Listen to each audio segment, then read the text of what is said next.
औज़ुबिल्लाहि मिनश्शैतानिर्रजीम बिस्मिल्लाहिर्रहमानिर्रहीम अल्लाहुम्मा अफ़्तह अलैना हिकमतक वंशुर अलैना रहमतक या ज़ल जलाली वल इकराम। आज इस वीडियो में हम बाकी के शॉर्ट क्वेश्चंस करेंगे चैप्टर नंबर 9 के केमिस्ट्री 10th के। तो क्वेश्चन नंबर 7 है, state the condition necessary for chemical equilibrium. Chemical equilibrium के लिए कौन सी स्टेट जो है वो कंडीशन जो है वो नेसेसरी होती हैं। तो आप हम देख लेते हैं। क्वेश्चन नंबर 7 है, हमने कंडीशन लिखनी है कौन कौन सी इक्विलिब्रियम के लिए नेसेसरी है। Condition necessary for chemical equilibrium. अब केमिकल इक्विलिब्रियम के लिए सबसे पहले तो ये है कि रिएक्शन कौन सा होना चाहिए, रिवर्सिबल रिएक्शन। अब मैं आपको मुख्तसर करके लिखती हूँ। फर्स्ट कंडीशन क्या है, reaction should be reversible, reversible reaction हो। सेकंड क्या है कि reaction should be in close container. अब reaction should be in close, क्योंकि क्लोज किस लिए होना चाहिए, क्योंकि अगर वो ओपन होगा तो रिएक्टेंट या प्रोडक्ट में से अगर कोई गैसेस फॉर्म में है तो वो स्केप कर जाएगा वहाँ से, और गैसेस जो हैं वो लिबरेट जो होती हैं वो बाहर निकल जाएंगी सिस्टम से, और फिर जो है पीछे सिस्टम जो है वो सारा ख़राब हो जाएगा। यानी उसमें फिर कोई पॉसिबिलिटी नहीं रहेगी कि इसमें केमिकल इक्विलिब्रियम जो है वो स्टेट जो है वो आ सकती है। तो थर्ड क्या है कि rate of forward reaction should be equal to the rate of reverse reaction।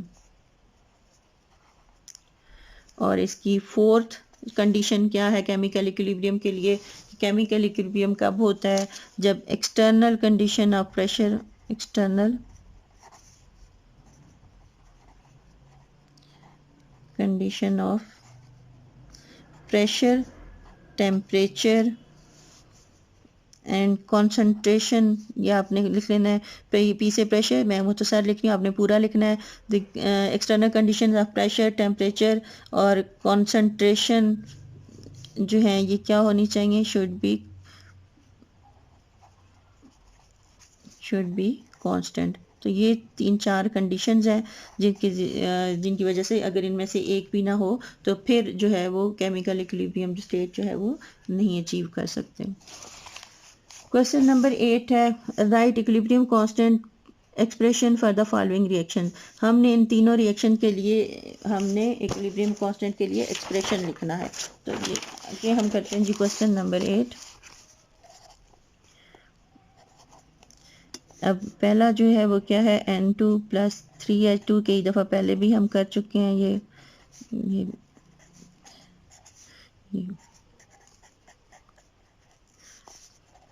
अब इसके लिए हम लिखेंगे, इसको डिनोट करते हैं KC से। पहले प्रोडक्ट लिखते हैं, प्रोडक्ट क्या है NH3। पिछले क्वेश्चन में भी आप कर चुके हैं। स्क्वायर ब्रैकेट डालते हैं, कोएफिशिएंट को पावर में लिख देते हैं। नीचे डिनोमिनेटर में क्या लिखेंगे, पहला प्रोडक्ट रिएक्टेंट है N2, इसके हमने ब्रैकेट डाले। दूसरा प्रोडक्ट रिएक्टेंट लिखा H2 है, इसका कोएफिशिएंट जो है इसकी पावर में लिख दिया। तो ये एक्सप्रेशन आ गया। सेकंड को हम कैसे लिखेंगे, सेकंड देखें, यहाँ से देखें, मैं सिर्फ इसका एक्सप्रेशन लिखती हूँ। अब इसका केसी क्या आएगा, यहाँ पर प्रोडक्ट क्या है H2O, तो पहले H2O हम लिखेंगे और फिर इसका कोएफिशिएंट स्क्वायर ब्रैकेट डाल के इसके ऊपर पावर लिख दी। अब रिएक्टेंट की बारी आती है, पहले पहला रिएक्टेंट लिखें। पहला रिएक्टेंट है H2, इसकी कोएफिशिएंट को इसके ऊपर लिख दिया। फिर है O2, इसका कोएफिशिएंट 1 है इसलिए हम नहीं लिखते। तो अब तीसरे के लिखें, तीसरे के लिए केसी वैल्यू क्या आएगी,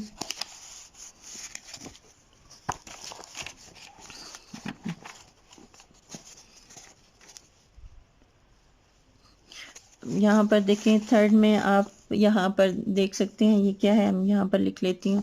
ये केसी की वैल्यू इसके लिए क्या आएगी। अब प्रोडक्ट में 2 हैं प्रोडक्ट्स, तो पहली प्रोडक्ट हम पहले लिखेंगे NO, स्क्वायर ब्रैकेट डालेंगे और इसका कोएफिशिएंट इसके ऊपर ये पावर आ गई।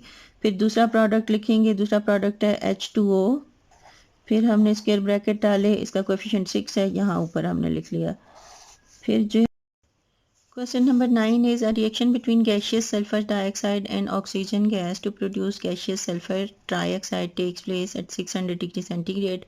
At this temperature आगे सबकी concentration दी हुई है and you have to calculate using the balanced chemical equation calculate the equilibrium constant for this system.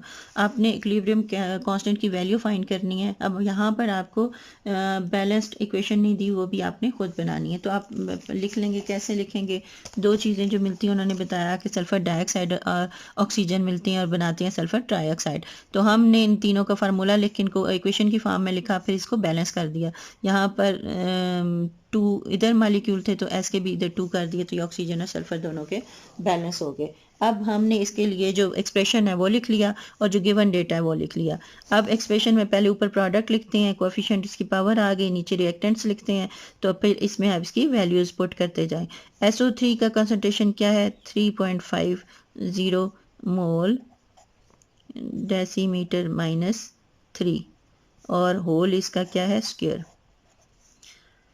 अब डिवाइडेड बाय हमारे पास दो रिएक्टेंट्स हैं, तो पहले SO2 का लिख लें.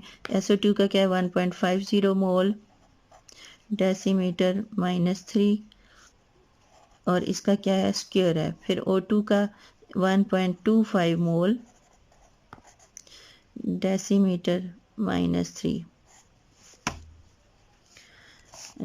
अब इसकी जो यूनिट्स हैं उनको अलग कर लें ताकि यूनिट्स भी हमने कैलकुलेट करके लिखनी होती हैं. तो पहले हम इसको अलग कर लेते हैं डिजिट्स को. 3.50 डिवाइडेड बाय यहाँ पर आता है 1.50 का स्क्वायर और यहाँ पे आता है 1.25 और फिर हम इसकी जो है लिख लेते हैं यहाँ पर ऊपर मोल डेसीमीटर -3 और इसकी पावर सारी हम इकट्ठी कर लेते हैं. ऊपर इसकी पावर क्या है? 2 और नीचे क्या है? 2. तो 2 को -2 कर देंगे हम और ये +1, ये भी ऊपर जाएगी तो क्या? -1 हो जाएगी.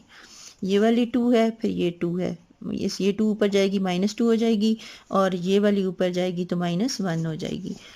अब हम इसकी जो है वो कैलकुलेशन कर लेते हैं. जब आप इसको कैलकुलेट करेंगे तो आपके पास क्या आएगा?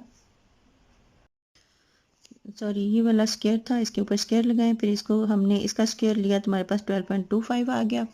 अब जो है फिर 1.50 का स्क्वायर लिया तो हमारे पास ये आ गया, फिर 1.25.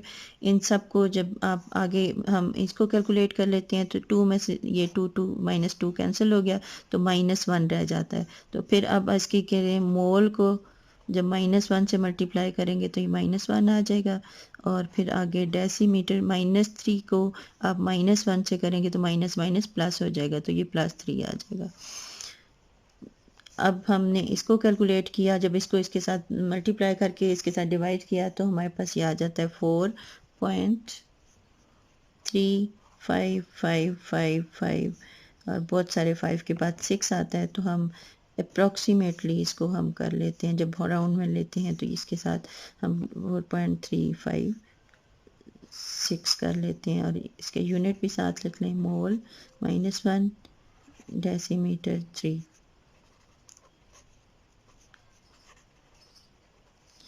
तो ये हमारे पास Kc की वैल्यू आ. क्वेश्चन नंबर 10 है describe the effect of temperature on equilibrium constant. कि इक्विलिब्रियम कांस्टेंट पे हमने टेम्परेचर क्या इफ़ेक्ट करता है, हम उसको हमने डिस्कस करना बताना है.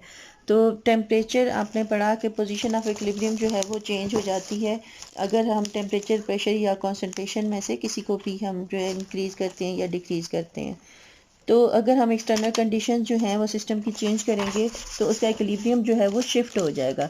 ये एक फ्रेंच साइंटिस्ट था ली शैटलियर, इसको ली शैटलियर प्रिंसिपल कहते हैं कि जब भी इक्विलिब्रियम पे कोई सिस्टम होता है तो क्या होता है कि उसका जब एक्सटर्नल कंडीशन टेम्परेचर, प्रेशर और कंसंट्रेशन की चेंज की जाए तो वो जो है सिस्टम अपने इक्विलिब्रियम को शिफ्ट कर देता है. तो अब हमसे पूछा गया टेम्परेचर का इफ़ेक्ट किस चीज़ पे? इक्विलिब्रियम कांस्टेंट पे. तो हमने इक्विलिब्रियम कांस्टेंट क्या होता है? Kc. अब हमने इफ़ेक्ट ऑफ टेम्परेचर इस पे देखना है. Effect of temperature on Kc. जब हम कोई सिस्टम बढ़ाते हैं तो रिएक्शन जो है वो सिस्टम में टेम्परेचर जो है इंक्रीज़ करते हैं, डिक्रीज़ करते हैं, यानी टेम्परेचर कंडीशंस को चेंज करते हैं तो वो उस पे इफ़ेक्ट करता है और के सी की वैल्यू जो है वो कांस्टेंट नहीं रहती।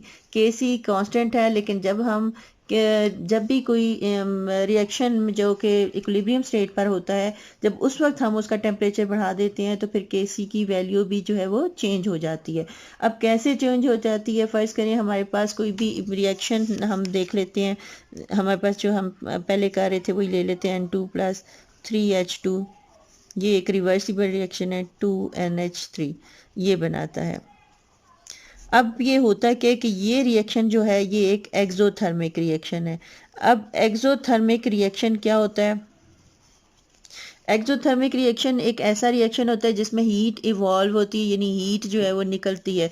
एक्सो का मतलब होता है आउट और थर्म का मतलब होता है हीट। जिसमें हीट जो है वो निकलती है तो वो उस रिएक्शन को एक्सोथर्मिक कहते हैं। अब ये अगर इक्विलिब्रियम स्टेट पे है और इसने अपना एक टेम्परेचर जो है, एक अपना स्पेसिफिक टेम्परेचर है जिस पे ये रिएक्शन जो है वो प्रोसीड हो रहा है और इक्विलिब्रियम स्टेट पे है, rate of forward reaction rate of reverse reaction के इक्वल है, तो ये स्टेट ऑफ इक्विलिब्रियम पे है। अगर इस स्टेट पे जब हम उसका टेम्परेचर बढ़ा देंगे तो क्या होगा कि उसका टेम्परेचर पहले ही वो ज़्यादा है, जब हम ये ज़रा हीट इवाल्व हो रही है, वो पहले ही सिस्टम गर्म है, जब हम इसको और गर्म करेंगे तो क्या होगा कि वो उसको कंपनसेट करने की कोशिश करेगा, उसको बैलेंस करने की कोशिश करेगा। तो ये फॉरवर्ड रिएक्शन जो है एक्सोथर्मिक के हीट निकल रही है तो ये अपना फॉरवर्ड रिएक्शन स्लो कर देगा ताकि बाहर से जो हीट आई है उसके असर को बैलेंस कर सके। हमने उसका टेम्परेचर बढ़ा दिया, उसको बैलेंस करने के लिए ये फॉरवर्ड रिएक्शन को स्लो कर देता है और इसका रिवर्स रिएक्शन इंक्रीज हो जाता है ताकि हीट जो निकली है, जो हीट आई है, उसको बैलेंस किया जा सके। तो क्या होता है कि जब भी एक्सोथर्मिक रिएक्शन में टेम्परेचर बढ़ाया जाता है तो रिवर्स रिएक्शन जो है वो डायरेक्शन जो होती है वो रिवर्स हो जाती है और प्रोडक्ट कम हो जाती हैं। अब प्रोडक्ट जब कम हो जाती हैं तो उसका असर इसके कांस्टेंट पे कैसे पड़ता है? अब ये देखें, के सी की वैल्यू होती है, प्रोडक्ट की कंसंट्रेशन हम न्यूमरेटर में लिखते हैं और हम इसके डिनोमिनेटर में रिएक्टेंट्स की लिखते हैं। अब अगर हमने एक्सोथर्मिक में इसका टेम्परेचर बढ़ाया तो इसकी प्रोडक्ट के जो है कम होगी, क्योंकि रिवर्स रिएक्शन जो है वो स्टार्ट हो जाता है और ये प्रोडक्ट जो है वो रिएक्टेंट बनने शुरू हो जाती है। तो प्रोडक्ट जब कम हो जाती हैं तो के सी उसके साथ कैसे रिलेट करता है कि ये इसके साथ डायरेक्टली प्रोपोर्शनल है। अगर प्रोडक्ट कम होगी तो के सी की वैल्यू कम हो जाएगी, अगर प्रोडक्ट बढ़ रही है, इंक्रीज हो रही है, तो के सी की वैल्यू भी इंक्रीज हो रही है। तो यहाँ पर एक्सोथर्मिक में जब टेम्परेचर ज़्यादा कर दिया जाता है तो प्रोडक्ट कम हो जाती है, डिक्रीज हो जाती है और इसके साथ साथ के सी की वैल्यू भी डिक्रीज हो जाती है। लेकिन अगर कोई भी एंडोथर्मिक रिएक्शन है,